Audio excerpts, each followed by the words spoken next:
Good afternoon, parents. I'm Mrs. Stone. I'm the assistant principal here at West Avenue, and we're so glad to see you once again this year for our Lunch and Learn. So this is our first Lunch and Learn for this school year. We're so glad to have each of you out. We hope that you're enjoying your lunch as well as the table talk at your tables. So I hope that you're getting to know each other this afternoon. We're going to go ahead and begin. We're going to have a welcome by two of our fourth grade students, and they're so excited about being here and excited about doing this for you all. So let's listen up to our fourth graders. We have Naomi Braggs and Esmeralda Gutierrez. Listen up for them. Good afternoon. My name is Naomi Braggs. Buenas tardes, mi nombre es Esmeralda Gutierrez. We want to take this time to welcome you to our first Lunch and Learn for this school year. So sit back, relax, and enjoy the program that's been planned for you. Just so you know, you are always welcome here at West Avenue. Queremos aprovechar este tiempo para darle la bienvenida a nuestra primer comida y aprender para este año escolar. Así que siéntanse, relaxen y disfruten de la programa que se ha planeado para ustedes. Para que saben, siempre son bienvenidos aquí en West Avenue.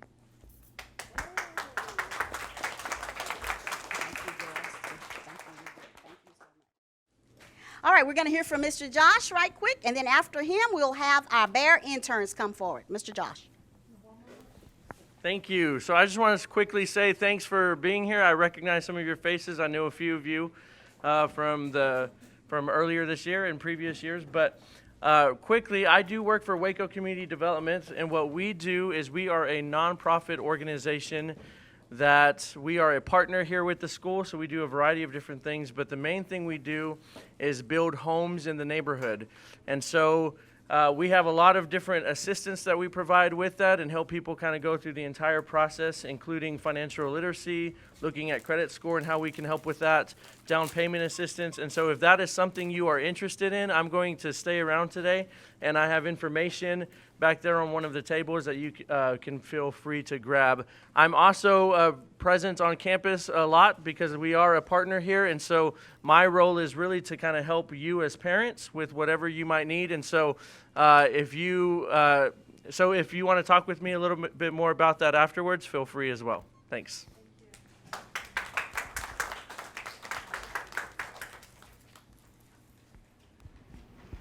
Hi, how is everybody?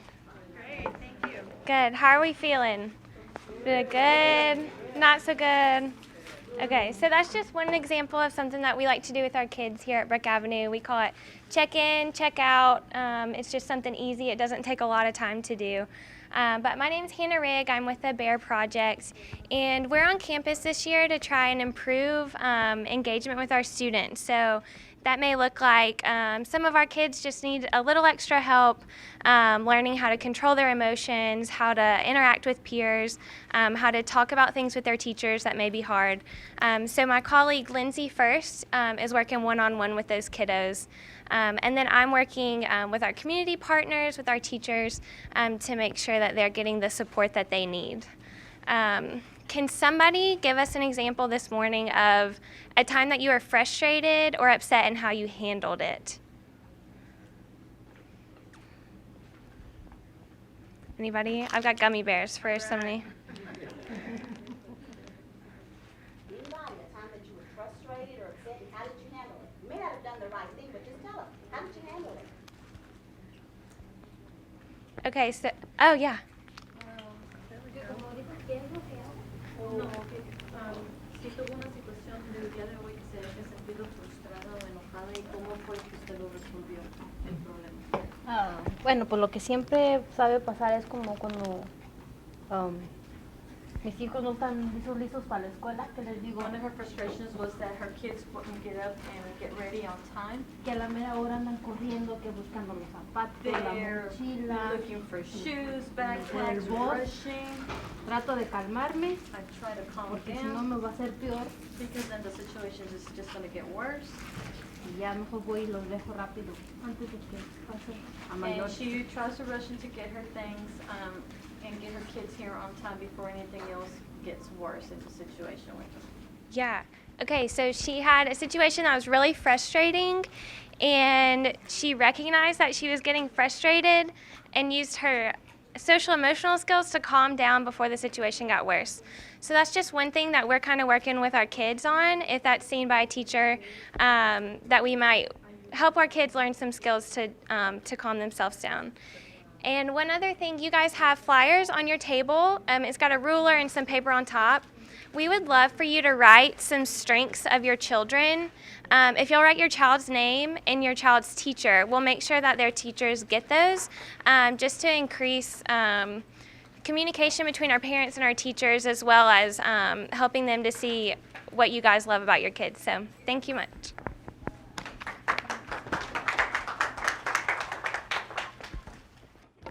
Next, we're going to have Mr. McCoy. He's our Waco ISD Parent Community Liaison. He's going to speak to you a few minutes and give you some information that will be helpful to you. So let's give Mr. McCoy a hand as he comes.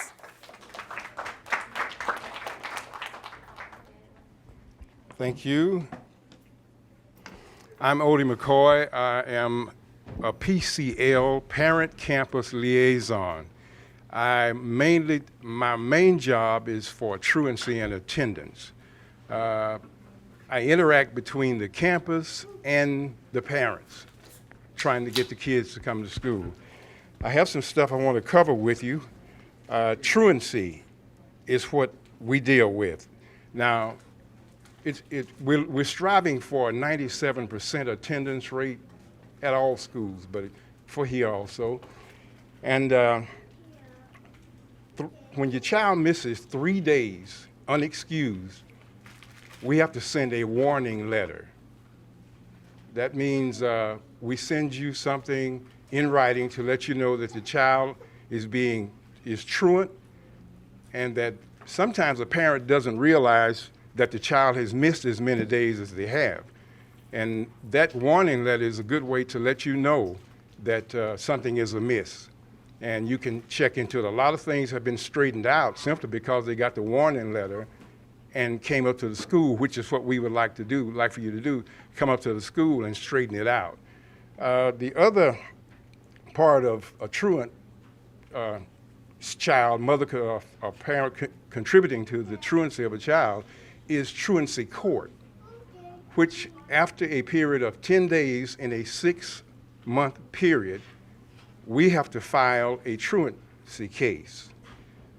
And we have to take it to a local justice of the peace, and you have to show up there and answer to the charges and what they say, a parent contributing to the delinquency of a child, which means that the child really has no way to get to school except a parent wakes them up, gets them dressed, and prepared for school. So the child in most cases is not at fault. Generally, it's the parent, because they haven't done what they're supposed to do.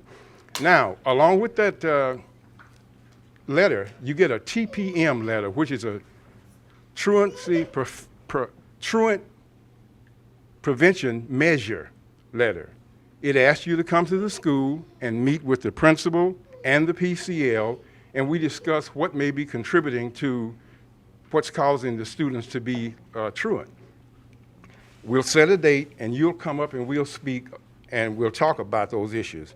Then we do home visits, which is sometimes I'll have to come out and knock on your door because we've made some calls that no one answered, or we have an address that we're unsure of. So I'll have to come out and knock on your door and tell you what I'm there for, which is truancy. Now, we have 10 full days in a 6-month period, but we can count parts of days, which if a child comes in after 8:16, between 8:16 and 10 o'clock, that child has missed part of a day, part of the instructional period, and we can include that. So we can have, let's just say, 5 full days and 5 partial days, and that can count as 10 days. So you have to really be careful of that, bringing them in on time. What you need when the child has been absent is a doctor's excuse or a note from the parent explaining why that child was absent. We want it the day the child returns from the absence. That's the best time. And a lot of times the child will, if you give a child a note, he'll put it in his backpack and it might stay there.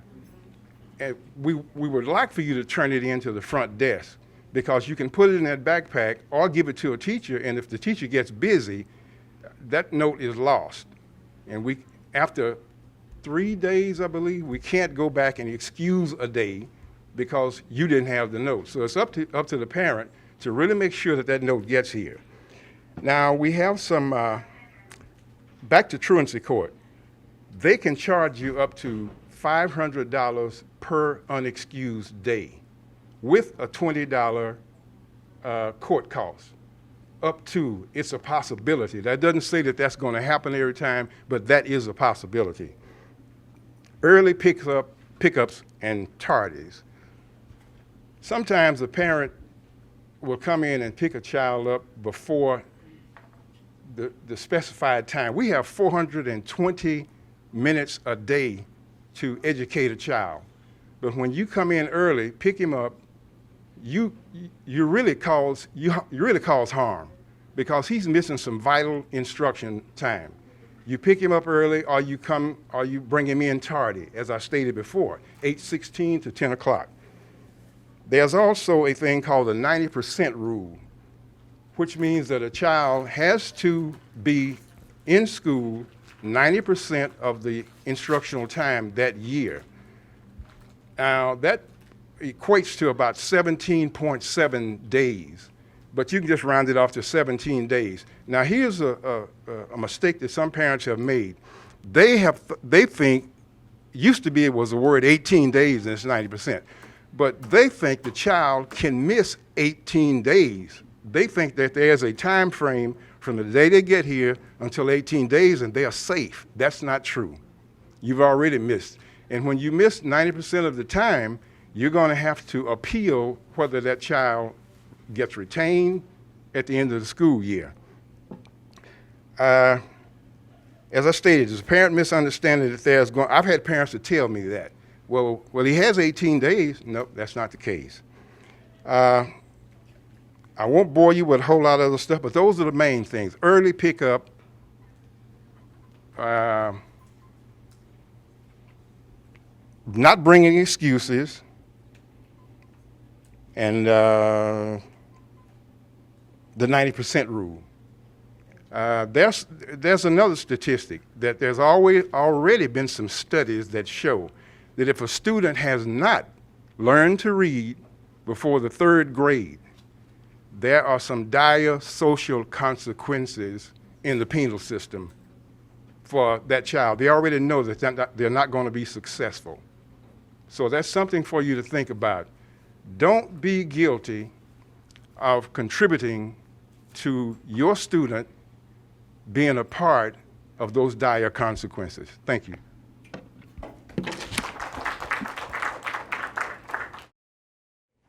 Okay, we're going to go ahead and move on to our guest speaker this afternoon. We have Miss Grace Benson with us this afternoon. She's our Interim Director of Elementary Education, dual role this year, as well as our Director of Bilingual Education. She's been here with us before, so we want to just give her a great big round of applause as she comes to share with us this afternoon. Okay, let's do that a little bit louder. Woo! Okay, Miss Benson. Thank you. How is West Avenue today? We're good. West Avenue. I'm so happy to be here with you again. I got to meet so many of you last year, and I want to continue our learning journey together. We brought you some resources, and I want to make sure and go over some of those resources with you, because my hope is that we get a cohort for a homework clinic started at West Avenue. This campus is dear to my heart. You are incredible parents. I've even shared with Mr. Alexander. I mean, the attendance is wonderful here for the parent meetings. And so thank you for taking out of your day to come here to learn more about ways to help your children. Just the fact that you're here will affect your child's achievement. That's what research shows us. So just the fact that you are here will affect your child's achievement. Take a moment to think about that. And many of you I know are coming here and you're on your way to work, right? So thank you. Thank you so much for being here. And so I want to introduce Miss Melissa Johnson. She is one of our wonderful English learner content specialists, and she works very closely with West Avenue. And we're going to be sharing some literacy tips for parents of young children. And so she's going to get us started with some of those tips. All right, good afternoon. I hope you're enjoying your lunch today at West. Thank you, Ms. Stone, Mr. Alexander, for putting this on. So our focus today is how to help parents teach their children at home about literacy in the world of reading, the world of letters and sounds. So one of the best things you can do as a parent is read to your child. No matter how young or how old, they love to be read to. Everybody loves to be read to. So that's one of the best things you can do. Before they can talk, you still show them a book. They have bathtub books. They have all kinds of resources today. When you are reading, play with your voice. Make it squeaky. Make it sound like the character. If they have a dog barking or a pig oinking, do what you can to create those voices and the sounds of words. At your home, you want a print-rich environment. That means having a place you always go to read, a variety of things to read, whether it be books, magazines, newspapers, the cartoon strips, comic books I know are kind of making a comeback. And have them look at them on their own. So go from the bathtub kind of books, the touchy-feely with the flaps, all of that kind of stuff, to just looking at pictures and then cartoon strips and carrying it on from there. And one of the things I want to share is that we're very busy parents and we work a lot, and so I don't want you to think of reading as just something that you do at home. When you go grocery shopping, this is a perfect time to embed literacy for your children. I have twins that are 13 and I have a 22-year-old daughter. And when my children were little, we used to have fun writing the grocery list, because you know when you go to the grocery store and you have little ones and you have them seated on your shopping cart, you know they're grabbing everything when you're not looking, right? And so I used to sit down and I used to start writing my grocery list, and then I'd say, what do you want from the grocery store? And even if your children are in preschool, because I know we have preschool parents here and kindergarten parents, even if they're in kindergarten and preschool, you can have them use invented spelling to start writing their special list, and then have them tell you, oh, I see that you want a special treat from the grocery store today. And so I used to have my children do that. I used to also have my children, I would make them flashcards of different things in the grocery store, and then we'd play a hunt game. We'd go hunting for different things in the grocery store, and then I'd purposely go to that aisle and I'd stand there and I'd say, hey, do you see any of our words that we have in our flashcards? And children can match the words. It is incredible what they can do. So I want to make sure you know that literacy is something that's around us all the time, and that you can do with your children at the grocery store. Another way to embed literacy with your children is to have them sit with you when you're getting ready to cook at home. Have your children be there in the kitchen with you, and again, use those flashcards. Have them match those words to the words in the recipe. And they will start recognizing those words in those recipes, and before you know it, they're going to know the word sugar. They're going to know the word flour. They're going to know the word chicken just by recognizing it. I mean, it's incredible how much children can learn just by active exposure to those words. And so I want to make sure that you know of these different ways, that it doesn't have to be at home, because I know we're all so busy, but you can make going to the grocery store so much fun and embed literacy in that as well. Another thing that is good to do is writing with your children. Now, you have to be very careful and lay down your rules, because we don't want, writing on your walls and writing on your floors and on your furniture. So yeah, you have to be, you have to have some supervision, but sit down and write. as Grace was saying, the grocery list. You're writing a grocery list, have them sit right with you and write the grocery list. Sidewalk chalk, if you have a sidewalk or porch at your house, or if you go to a park or somewhere with a track, sidewalk chalk is also awesome. The schools use them a lot. Some schools will go out in music and even use sidewalk chalk. People go out in math time and practice the multiplication tables or just math facts. Any kind of writing at home you can do, whether it be with sidewalk chalk or pencils inside your home, that you write and then they can write. I know with texting and technology these days, we don't write letters home to our moms and dads anymore.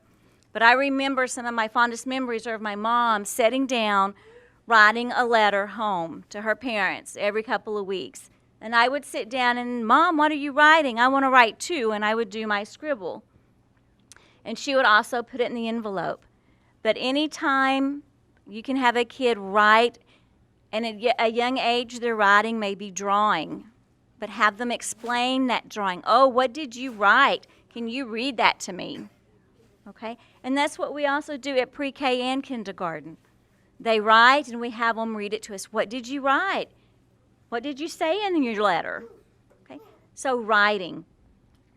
Thank you. And so we gave you a handout and it says tips for parents of kindergartners. We have different grades that different sheets that you can pick up on your way out. We saw that we had a lot of kindergarten parents here, so we're going to talk about some tips for parents of kindergartners, specific tips that you can use with your kindergartner. And we want to make sure that this is something that is helpful to you and gives you good ideas for working with your kindergartner. So one of the things you can do with your child is just talk. Just have a simple conversation. Our new superintendent for Waco ISD, he likes to ask his own children, what did you learn at school today? And so he's really after the teachers and the campuses to make sure the students know what they are learning today. I'm learning the letter G. It says go and goat. I'm learning the letter P, or I'm learning how to plant a seed in the science class. I'm learning my doubles. I'm learning 2 plus 2 is 4, and 4 plus 4 is 8. Simple conversations, but talk to them, and just simple conversations about that day, and build that relationship and that closeness. And when you talk to your children and you ask, what did you learn today? And I know as a parent of 3 children that sometimes they just say, nothing. You know, I know the reality of that. Don't take that for an answer. Kind of prod them, and you'll be surprised how much they can tell you about what they learned in their day. They might not be used to that type of conversation, so it's something you got to just kind of work on with them to build that and make it active and engaged conversation about learning.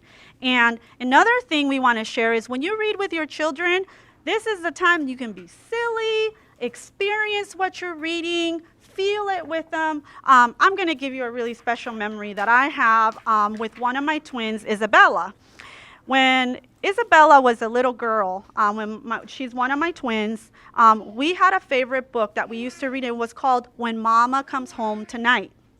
And if you know the book When Mama Comes Home Tonight, it's about a mama that works. And she comes home in the evenings, and they have a special routine that when she comes home, she sits with her little girl, and then they have tea with milk. And so whenever me and Isabella used to read that book, we used to have tea with milk. And we'd make, and it was a very special thing for us. And I still have that book to this day. And Isabella will never let me get rid of it. So I just want to tell you, build those routines with your kids, those favorite books. I know when I was a teacher at the elementary level, I used to love reading the book Pete the Cat to my students. If you know Pete the Cat, that is such a fun book to read to kids. You can make all kinds of sound effects. I mean, it is just, this is the time to be goofy and have fun, for your children to see that reading is fun, it's enjoyable, and that you enjoy it too, because you need to be modeling that love of reading for your children too. Oh, Grace, my favorite book was The Crickety Crackety School Bus. I loved the rhymes. And another one of my favorites beside Pete the Cat is Skippy John Jones. If you don't know Skippy John Jones, he is a Siamese cat that wants to be a Chihuahua. So he is pretending and he is speaking with an accent. And when you have a book fair here at your school, look for Pete the Cat and Skippy John Jones and the Froggy books. Those are awesome books. And read them over and over again. You never, ever get tired of your favorite story, your favorite book. If you tell the bedtime stories, don't they always ask a favorite one? I want to hear about that story. I want to hear about Cinderella, or tell me about Beauty and the Beast again. Peter Pan, whatever their favorite one again. Tell them the story, read them a book, and then talk about what's different between the story and the book. Easy things you can do at home. Another thing, due to time constraints, we can't go through all of the tips with you, but we want to leave you with tips that things you can go home right now and you could do today with your children. Another one is to trace and say the letters. You can just get a regular plate and put sugar on it and have your children trace the letters on that plate with sugar. You can use sand. You can use a piece of paper to do this. But it's such a powerful way to embed that letter for the child cognitively. When you do that, they're doing it using tactile, right? Not only are they seeing it, they're hearing it when you say the letter, but then they're using their hands, right? And now we bring the sense of touch into it. So that's a tip that I wanted to share with you. Another thing I want to discuss with you, we did give you these books, and we have them in English and in Spanish. I want to make sure that everybody has one. And if you got here a little bit after we gave them to the parents, please let us know, because we want to make sure that every person today receives this book. I'm going to give you an example of why I feel this book is really important from my personal experience. I shared with the parents last year that my family came from Nicaragua during the war in the 70s. And my mom did not speak English at all. And I had homework. And I had to go home, and I was learning English. I did not know English at all when I came here, not a word. And so I was an ESL student. And at that time, when I lived in Miami, we didn't have bilingual.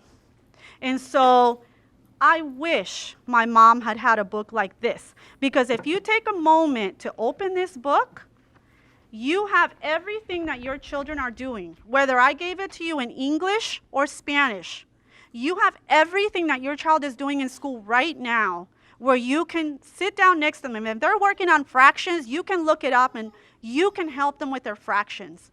Here is where this becomes very powerful for us as a school parent family. If you all see something here that you want me to come back and work on with you and show you, I'm here to serve you and to help you. And so I want you to let Mr. Alexander know that, hey, and you know that book that Mrs. Benson gave us? I saw that there was a whole chapter on fractions. I could really use a refresher on fractions. I don't know about you all, but most people could use a refresher on fractions. And so I will come back to your next meeting and we'll do fractions. Because I'm here to support you, because when your children come home, I don't want you to feel like my mom did. I don't want you to feel helpless, like, I can't even help my child with their homework. That's why I'm here for you, and I want to support you in your role as the first teacher of your children. You are their first teacher.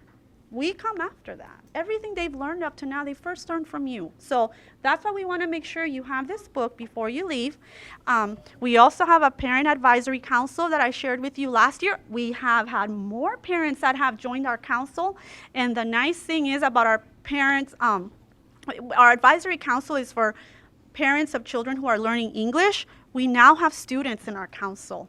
And there's nothing more powerful than learning from the students how they feel as an English learner, and what can we do to continue to make our program better. So this is your opportunity as parents to come to our council. Everyone is welcome, and we'd love to have you. And so last but not least, we have a very special guest here with us that is going to share all of the resources you have from the Texas library system.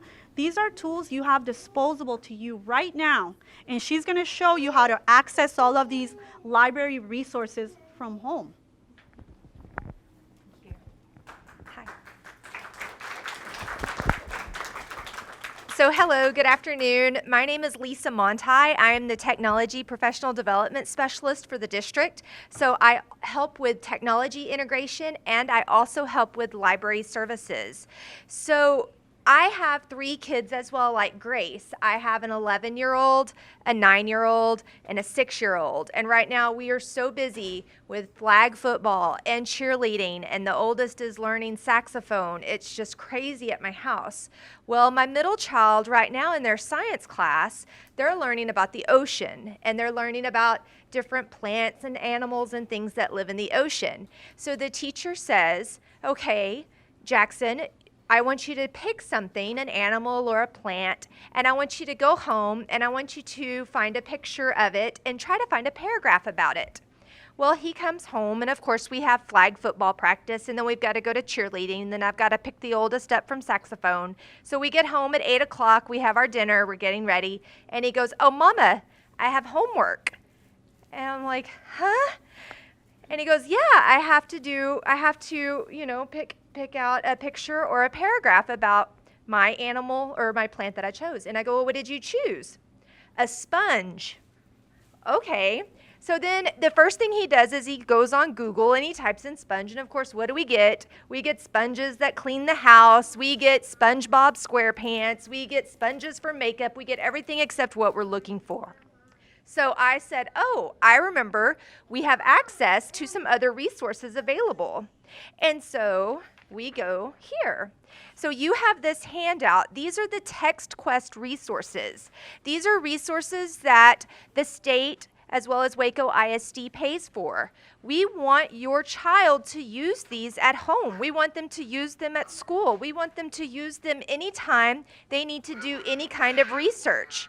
We don't want them to go to Google and have to go through pages and pages of SpongeBob SquarePants. We want them to find what they're looking for right away. So there are some resources here when you go to textquest.net.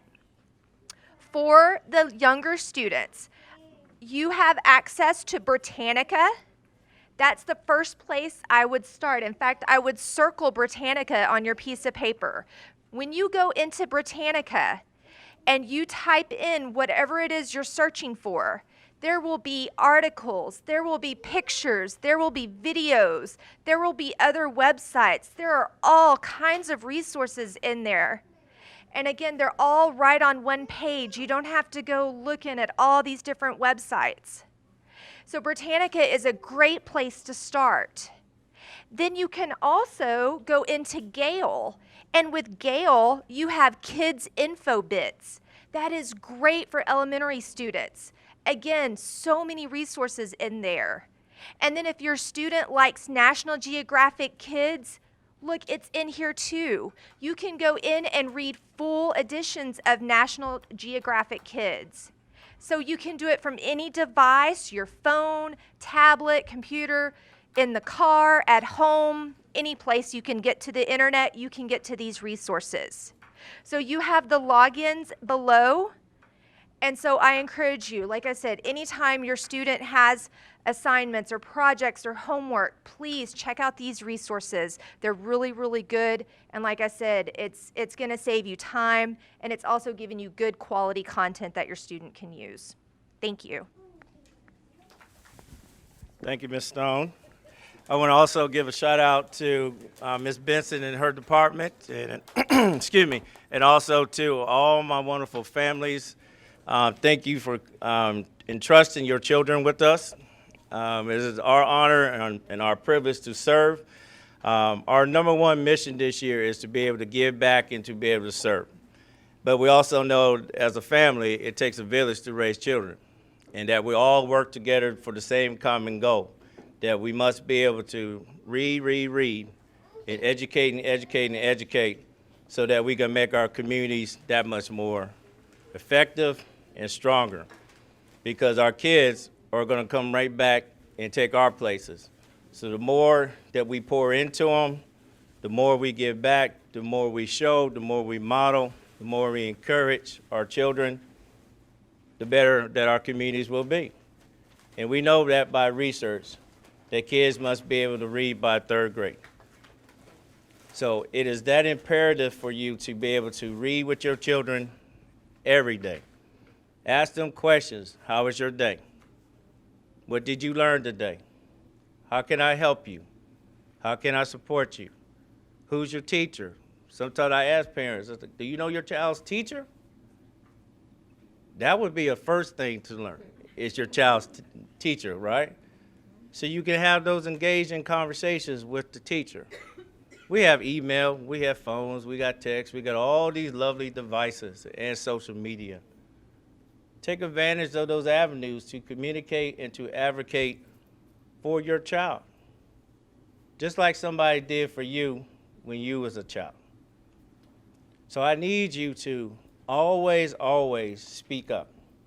Do not sit idle in your child's education. Because believe me, as I was growing up, my parents always knew and they expected more from me. Without them, I wouldn't be where I'm at today, because I had somebody in that seat that believed in me. No matter how difficult it may be, how difficult the struggle may be for you, socially, emotionally, financially, always believe in education. Always fight for your children and do what's right for them. Our doors are always open. No matter the circumstances, no matter the situation, we're here to help you so that you can be the best that you can be for your child. Because we want the whole child. We educate the whole child, not just one part of the child. From the time they come in, from the time they come home, we want a better child. We want a better product. We want that child to be able to be successful. But we want that child to be able to educate you as well. That's when you start seeing that your child is learning, because they're telling you things and showing you things and want to do more things. Experience what's going on in the world by taking them out, take them to field trips, even to HEB. Let them see what it takes to be an adult in our society. They have to understand how to buy and how to purchase and how to break money down, be able to read when they're going out looking at the signs. Everything's a learning moment. Please take advantage of this wonderful opportunity that you have with your children, because believe me, they learn from you. If you're not educating, you're not helping, you're not doing, they're going to do the exact same thing you're doing.